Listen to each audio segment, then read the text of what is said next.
Around the Ozarks is now on your FM radio. Listen to Around the Ozarks mornings with Grace Gooley as I spotlight local people, stories, and podcasts, all while playing the country legends of the 90s and the hit makers of the 2000s. It's on the Ozarks Best Country, 105.1 The Bull. Hi, this is Joy Robertson. As many of you know, I love food. I love finding new restaurants. I love trying new dishes. And most of all, I love talking to the many great restaurateurs and entrepreneurs we have here in the Ozarks and beyond. I love hearing their stories, and that's what this podcast is all about, learning more about them and their journey.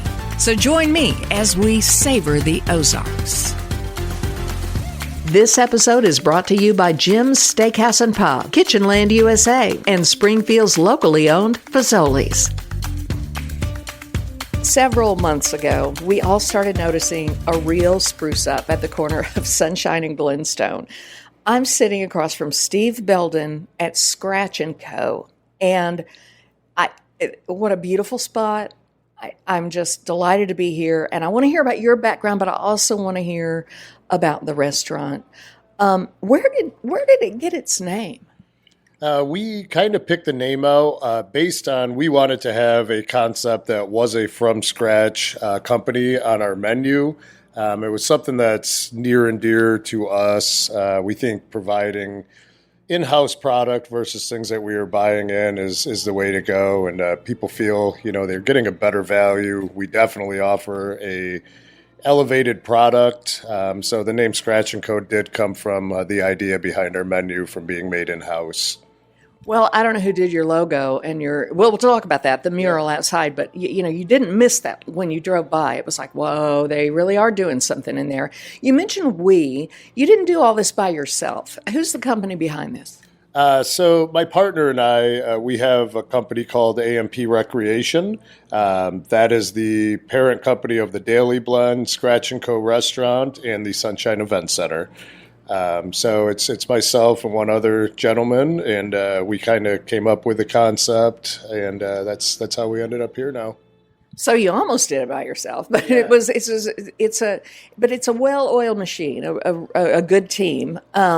And it's funny because when I saw this popping up, I used my reporter skills from back in the day, and I tracked you down, and I said, I want to know about this place. Before you even opened, I said, I'm just itching to know what's going to happen in this building because, for a long time we had seen some changes in the building, and we had seen the tables and chairs upstairs, and then really there was nothing there. The building changed hands. I don't even know the whole history, but now we're going to see, and we are seeing lots of activity in here. What has been the public's reaction to this place? Yeah, I have to say it's been overwhelmingly positive. I think people in Springfield do recognize how important this corner is for business. This is the number one intersection in the Ozarks, producing 75,000 cars a day. So, having this building in top-notch shape with, a variety of businesses in here and now offering food and beverage, I think people are recognizing that, and people are coming to check this property out again. The building is at 100% occupancy now, which is, fantastic. So I think everybody so far has been, extremely happy with the changes that have been made to this building, both physically, aesthetically, and then what we are offering for service inside of Plaza Towers. For years there had been whispers about a restaurant coming here, and it's just so gratifying to see it happen and be able to enjoy it. It's a beautiful space. Tell me about you, Steve Belden. You have quite the experience in the hospitality realm. Are you from around here? I am not from here. I am a transplant. I grew up in a small town in upstate New York. About 20 minutes from the Canadian border, just across from Ontario. I moved here, I think, about 17 years ago, but I started my background in hospitality at an early age. When I turned 16, I got my driver's license, and, from there I started working in a pizza shop in upstate New York, delivering pizzas. I think I made $2 an hour and then $1 for every pizza I delivered. And I thought that was, the world in the palm of my hands at that point. From there, I finished high school. I stayed in hospitality throughout college, either serving or bartending at different places throughout the town I was in. And I never really left. Even after, I was done with school, I stayed in the hospitality business. When I moved to Springfield is really when I started my management career. My first... Is that what brought you here? No, that is not what brought me here. I moved here with a friend of mine. I was supposed to be here for 6 months, but I ended up meeting my wife really within, I want to say, the first couple months of me living here. And 17 years later, this is now home. And I have to say, I love Springfield, and I don't ever see myself leaving. It does something to you, even if you're from here, how young people are always like, oh, I can't wait to get out of my hometown. You want to get out. And then something always seems to draw you back. And I love meeting people who are not from here who call it home now, and so you came here for a short stint. Was it a job thing for 6 months? No, I just, 17 years ago, I didn't have much going on in my life, so I was able to just pack up and move for a short period of time. But, I think I recognized immediately, too, that Springfield has a lot of opportunity versus where I grew up. I mean, it was a tiny little town, and, seeing not necessarily a bigger city, but a city with, a lot of different job opportunities, different business opportunities, and really just getting to see how people live here in the Ozarks was a very positive experience for me. I love the more laid-back lifestyle here. I love the outdoors here, and this is just, like I said, it's home for me now. But I stayed in hospitality right when I moved here. I took a management job with Famous Dave's up until that location sold off. And then quickly after that, I started really, I would say, the meat of my hospitality career, and that was with O'Reilly Hospitality. I was with them, I believe, for right around 7 years, and I operated the Houlihan South location for, I want to say, 6 or 7 years, which... that's, I think, where I learned a lot of the ins and outs and realized that this is the career for me. It's what I love to do. I'm happy doing it. So, that was really the decision to make this more of a lifetime career and mold it into something that I, see as positive for everybody. After I left O'Reilly Hospitality, I did 3 years as the director of food and beverage at Top of the Rock and Big Cedar Lodge. Got to really start developing multi-properties at that point. So traveling back and forth between all of the outlets up there, getting to see several different food concepts, several different atmospheric settings. And really, I got to take bits and pieces of what I saw that was working out there, what doesn't work, and really start coming up with a plan that is long-term. If I ever had the opportunity to open my own place up, bits and pieces that I could take from these different concepts. And then prior to this, I was the director of operations for Bricktown Brewery. So had involvement at that time with 23 of the locations that we had throughout the Midwest.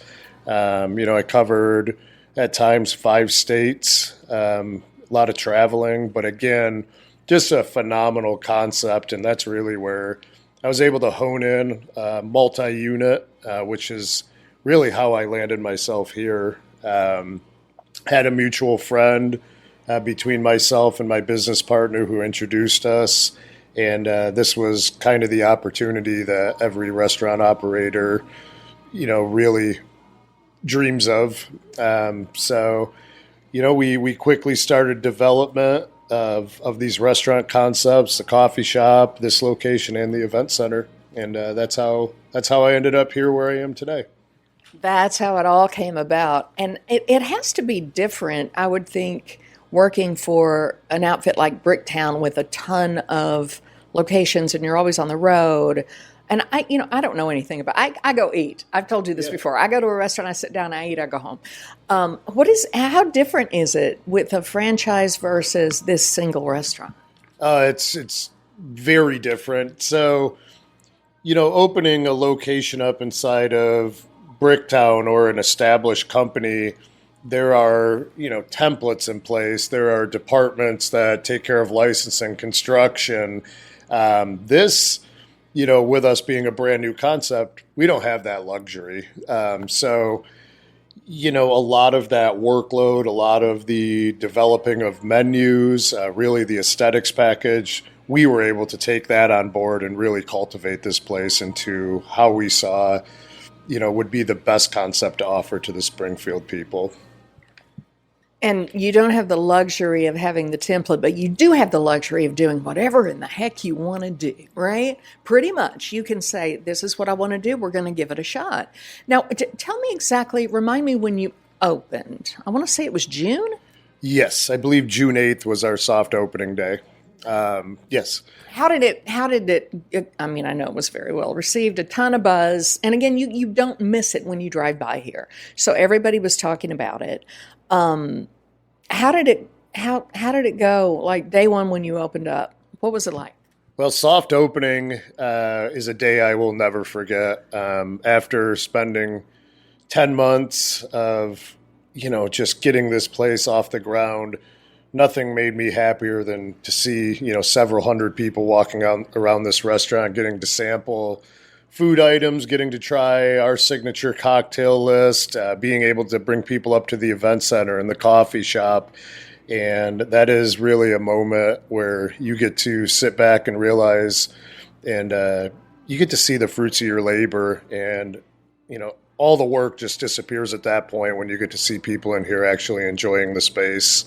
It's a very good feeling. And I think any restaurant operator can really attest to that, how good it makes you feel when you're walking around your dining room and things are going well and people are enjoying. I hated to miss that soft open. I appreciate the invite. I was out of town. Broke my heart to miss it, for real. I want to talk about the mural outside, which is just fantastic. And then inside is stunning also. Talk about that mural that draws us in right there from the street. Absolutely. So we actually have 3 of them on property. The original one was in the Daily Blend coffee shop. Samantha Cox came in and painted that entire mural, and it goes from one end of the coffee shop all the way to the other. Samantha also painted in Scratch & Co. our interior logo in both the main dining room and also our large private dining room. And then Amelia Earhart produced the one that I'm sure everybody has seen on the front of this building. It was wonderful to be able to see these local artists come in and showcase their talents. The amount of feedback we get on those is it's impressive to hear everybody comment on those. And those are truly 2 just amazing artists that this community has to offer. And we're happy to be able to incorporate that into our restaurant. That's interesting that there are 2 different artists, and I think I like that you give them a shout out for sure. So there, you could always find one great artist to do everything, but each artist gives our own twist on it. Correct? That is correct. They definitely have 2 different styles and really 2 different skill sets. But as far as how they incorporated their skill set into each location, it's just impressive. And I think being able to tie this restaurant to more local people here in the Ozarks is what our vision is. We want to make sure the community is involved. It's nice being able, again, to not be in a corporate setting where you can't offer that individuality and incorporate the community, that's the backbone of any restaurant. You got to have those people in here. Talk about your food. I mean, this place is centered around really good, scratch-made food. Talk about how your menu came about. Some of your favorites. What do people expect when they come in the door? So our menu, I guess I am blessed to have a wife that truly enjoys cooking from scratch, experimenting with different ingredients. So my wife, Christina, had a large role in developing this menu. We really worked on that over the course of 10 months. It is almost a melting pot of things that are our favorites in our life, dishes that we found while traveling throughout the U.S. The other part of it is, what do people in this Springfield market typically eat? Which, again, I think being with Bricktown, with Houlihan's, with Top of the Rock, when you look at menu product mixes, people are eating the same thing over and over when they go out to eat. And our goal was to try to find a way to elevate those specific items. So you will find on our menu, it is very diverse. So there are everything from salads to pasta dishes to steaks to burger selection to different handheld sandwiches. We really wanted to have an atmosphere where there was something for everybody, not just one specific set of foods. So really being able to have a favorite for everybody to come in. You asked the question of what are some of the favorites here. I have to say beef stroganoff has quickly become our number one selling item. The Branzino sea bass, our salmon dish, these are all, our top 5 items that consistently fall into that category. So again, we don't even have a microwave in this restaurant. Everything is truly made from scratch. So I think part of the success here is our servers, our bartenders, and our cooks all realize that we were actually in here cooking food. We were actually crafting cocktails. So it's not, we stray away from a lot of the national brands where everything is just pre-made, brought in, we microwave it or throw it in hot water to heat it up.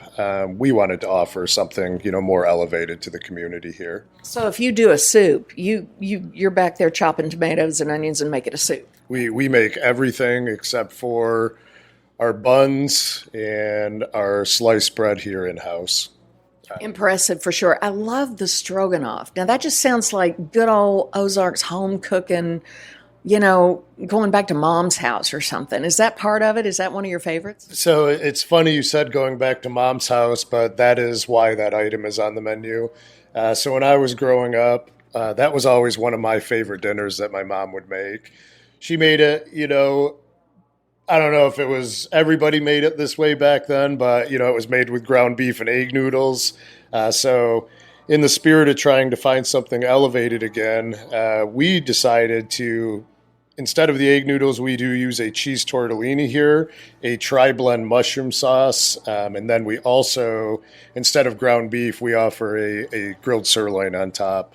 So it's definitely an elevated dish. It's still got those feelings of, when mom used to cook that when I was growing up, we were able to offer, I would say, a better product. And mom, if you're listening, don't be mad at me. No, she won't be. She'll make it for you the way she's always made it for you. And probably in her opinion, the way it ought to be made. But I do like the way you elevated that. I don't know what's sticking out in my mind with this, but you said something a second ago. People are eating the same thing over and over. I was looking at your menu, and correct me if I'm wrong. There's a dip, a spinach and, finish my sentence. Everybody wants to say artichoke, but it's spinach and mushroom here. It is. I love that. That is another dish it's a hot seller. It's one of our better selling appetizers.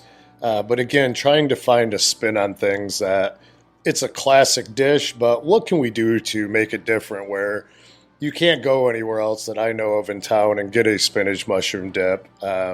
So taking bits and pieces of what people traditionally are ordering and trying to either put our twist on it or elevate that dish is really what our goal was. Well, that's what stuck out to me. I mean, nothing against spinach artichoke at all, but it's everywhere. And it kind of gets like, I've had this, the last 10 times I've been out.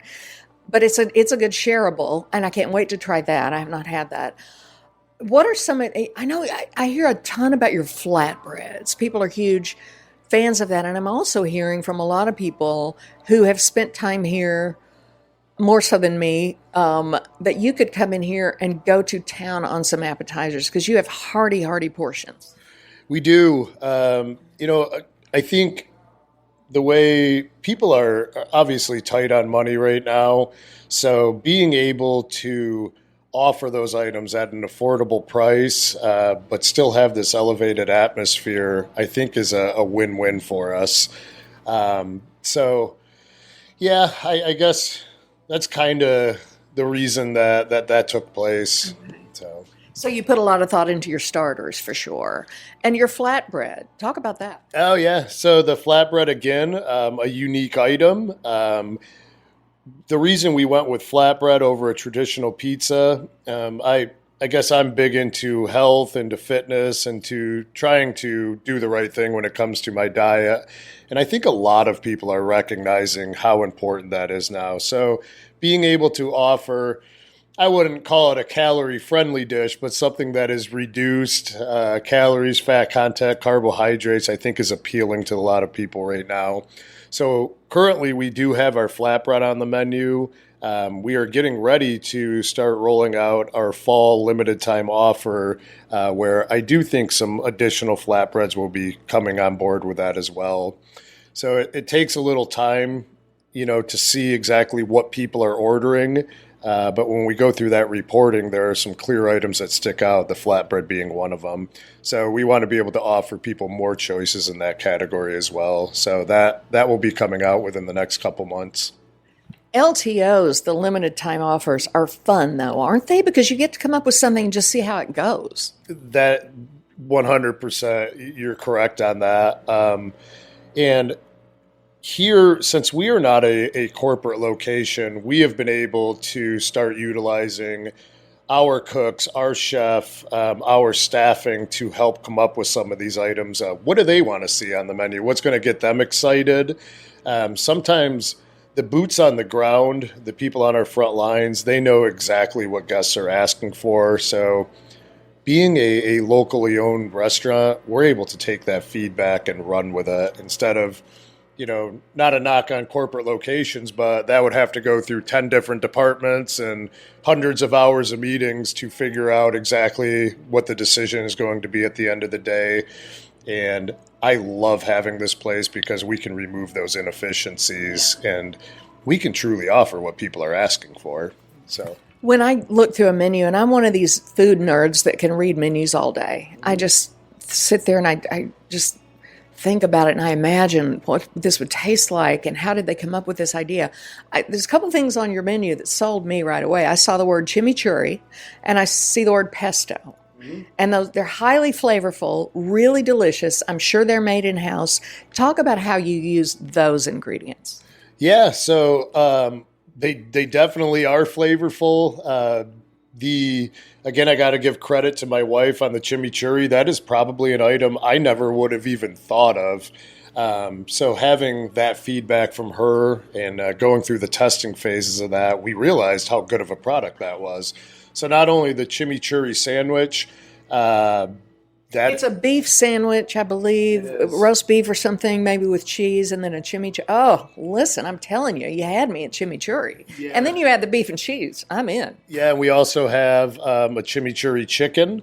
And again, these have, just cultivated into probably our top 10 selling items on those two. Definitely the chimichurri steak sandwich. We're selling 25, 30 plus a day on those.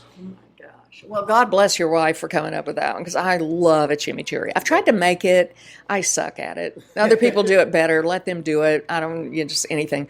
And I noticed you have a dip trio and there's a pesto there, correct? There is. And again, that's something we do make in-house.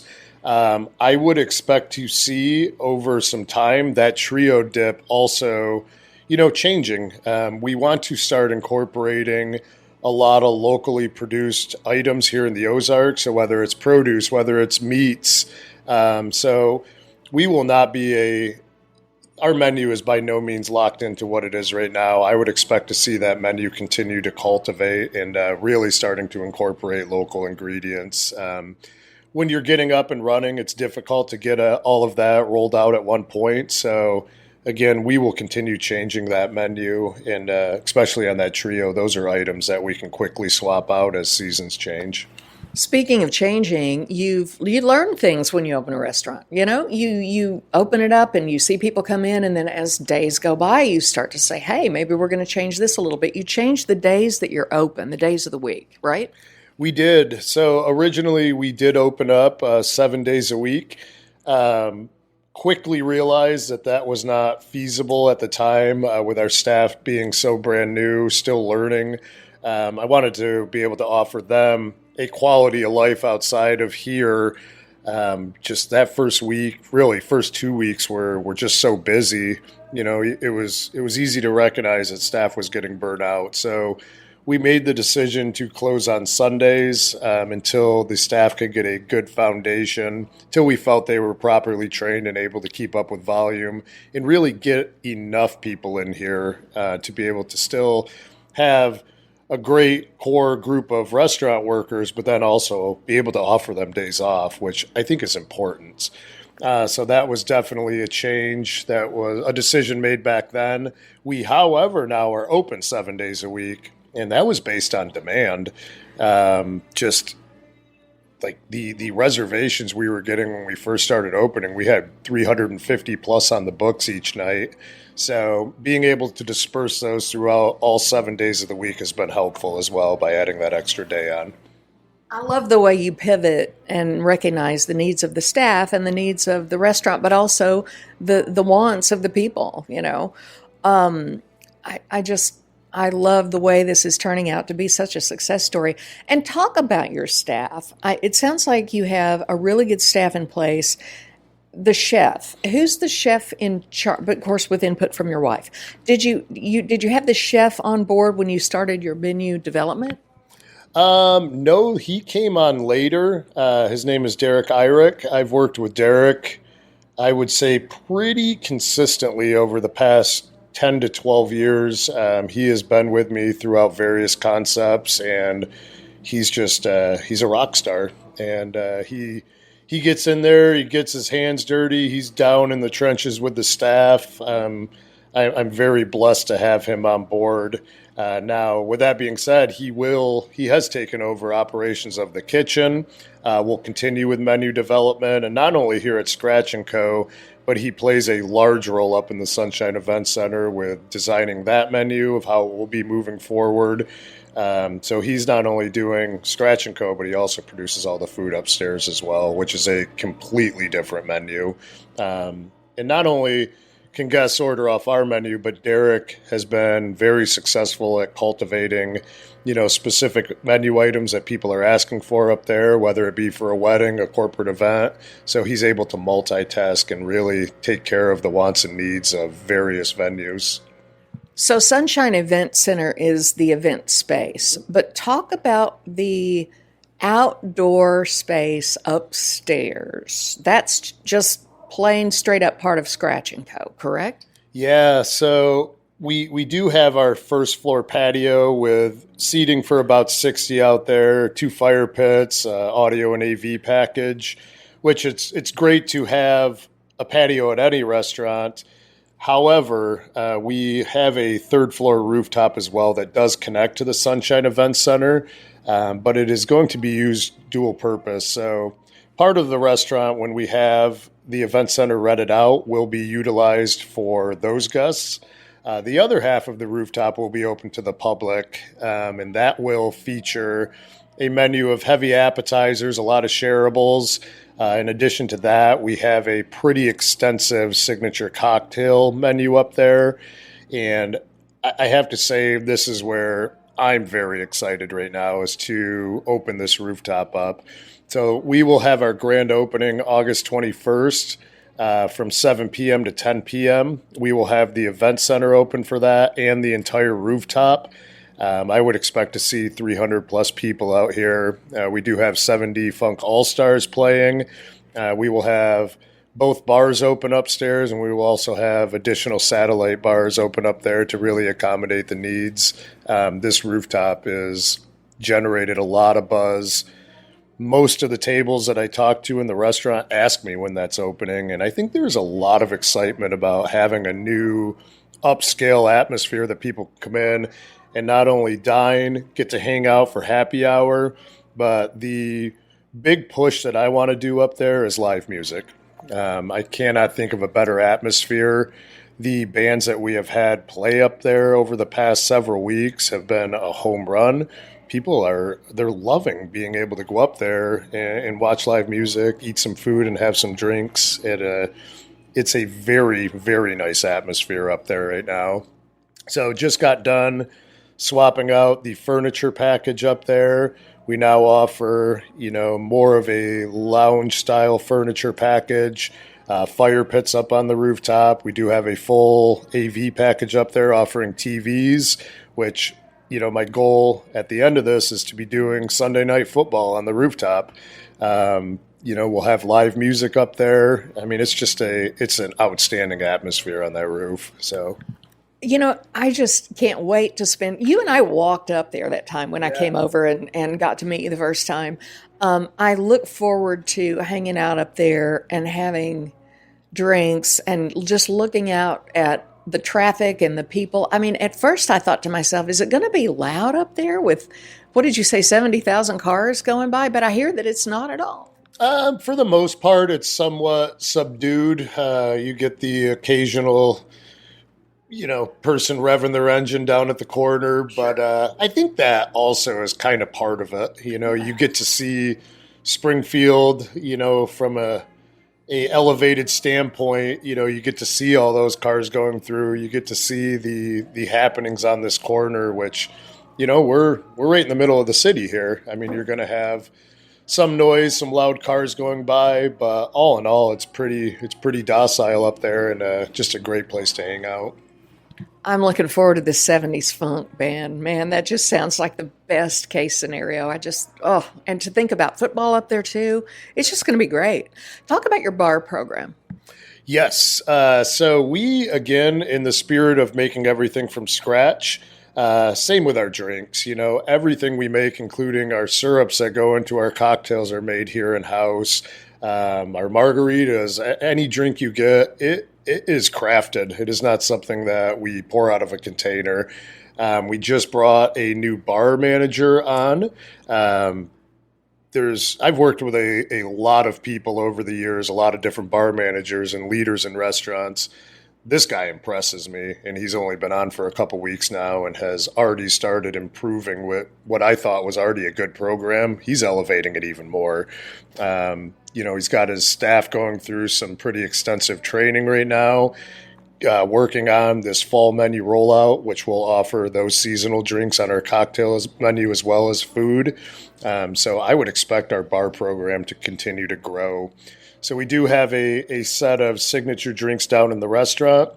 And I think I mentioned upstairs we will have an entirely different menu, really cultivated for that atmosphere up there. What are some of your signature drinks? So right now I have to highlight the Blackberry Thyme Margarita. We are selling, just a ridiculous amount of these, between 50 and 75 a day. So that has been a big home run. I think it is, one of those drinks that we will always have on the menu as far as a signature drink. Some of our spritzes are also very big sellers. So we have, again, a lot of unique items. We do offer smoked Manhattans here. We are working on right now getting our own branded ice. So again, just something different that we're able to elevate our drink package with. And is it me? I was looking at menu and I think your drinks are very affordable here.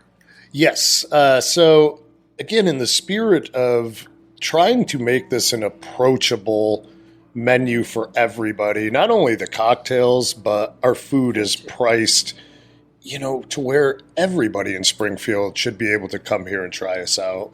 We did not want to make this a celebration restaurant where you're only coming in once a year for an anniversary or a birthday or to celebrate something. Our thought was we can have lower margins and we can make up for that in volume for the amount of people that come through this restaurant. I would much rather have a lower profit margin and a half-empty restaurant versus I like to see people in seats. I like to see repeat guests, and we can do that successfully by offering a fair price on our food. Everything doesn't have to be expensive. I love that. And everybody listening loves that too. You have had some events here. I want to say, okay, I saw this on your, and this would have been so much fun, a Maker's Mark 3-course dinner experience. Tell me about those sorts of events. Yeah, so that was our first partnership. We already have another one lined out with Boulevard Brewing. And I would expect to see several of those start, coming to fruition.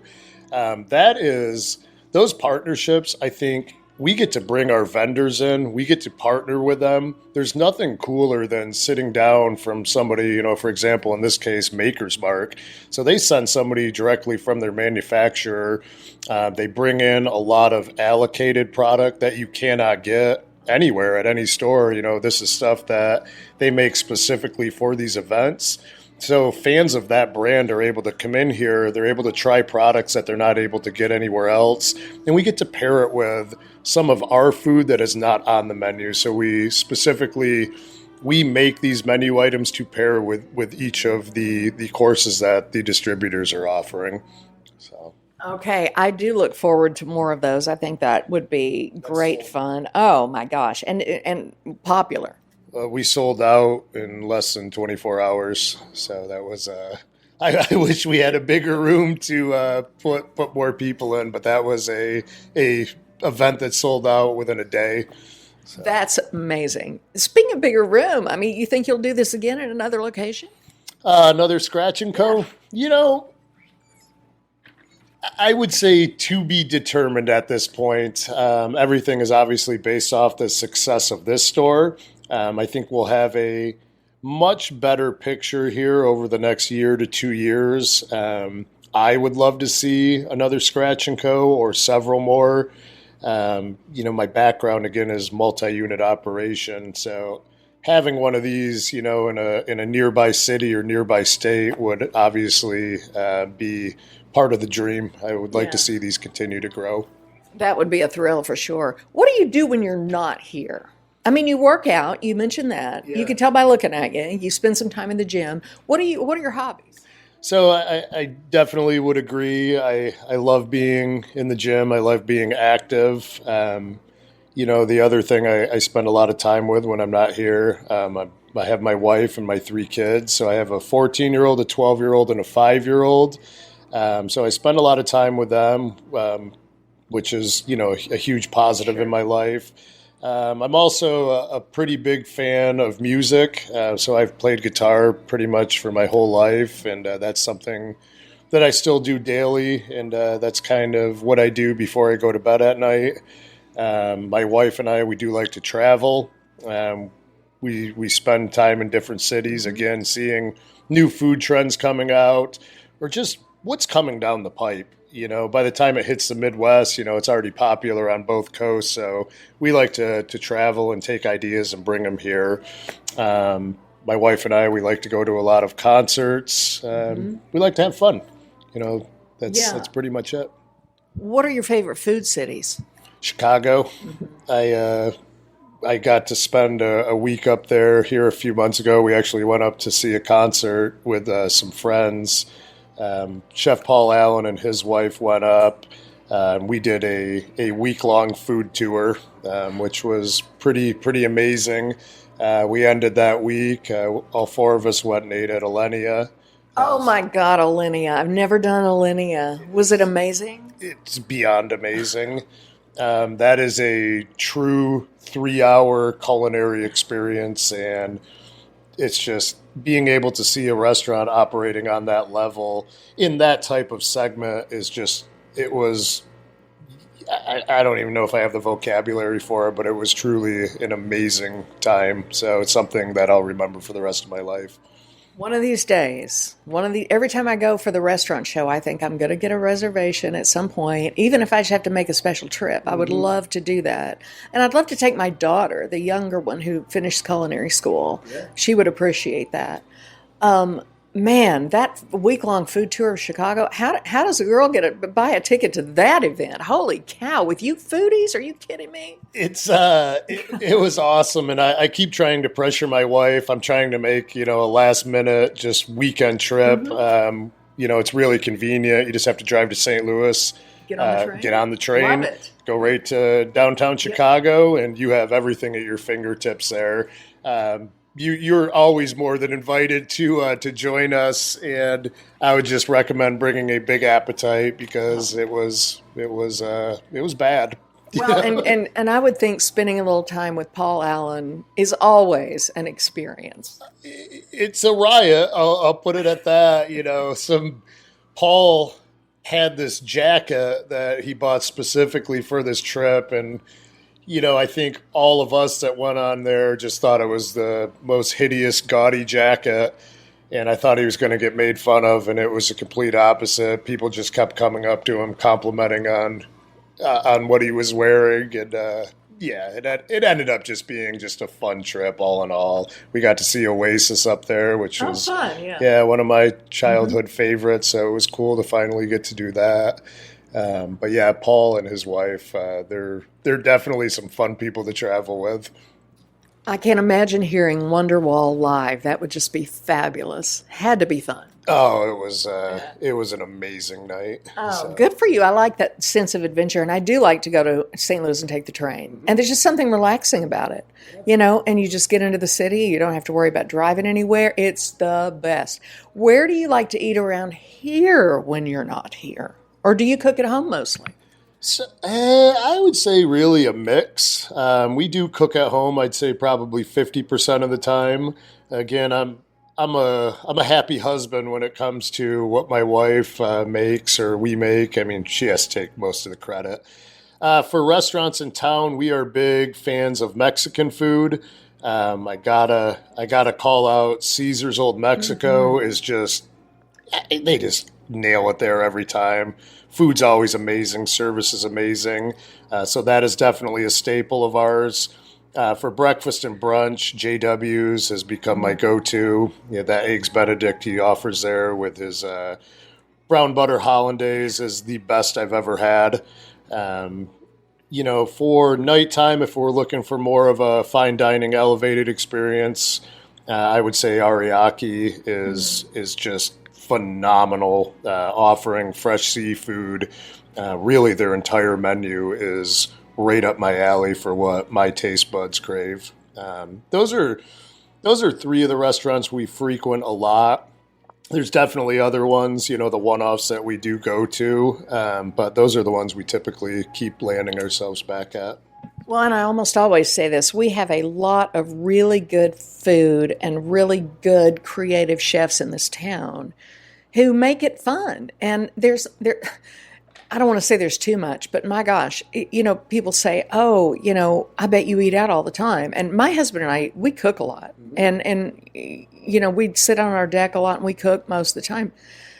But you could spend every day for the rest of your life and not hit a restaurant twice. I mean, it's like there's a ton, there's a lot to pick from here. Oh, there is, not just Springfield, but really when you look at the surrounding towns in Branson, I mean, I want to say, I heard a statistic that there was 1,500 restaurants between Springfield and Branson, and that is just wild for the amount of people that we have in this area.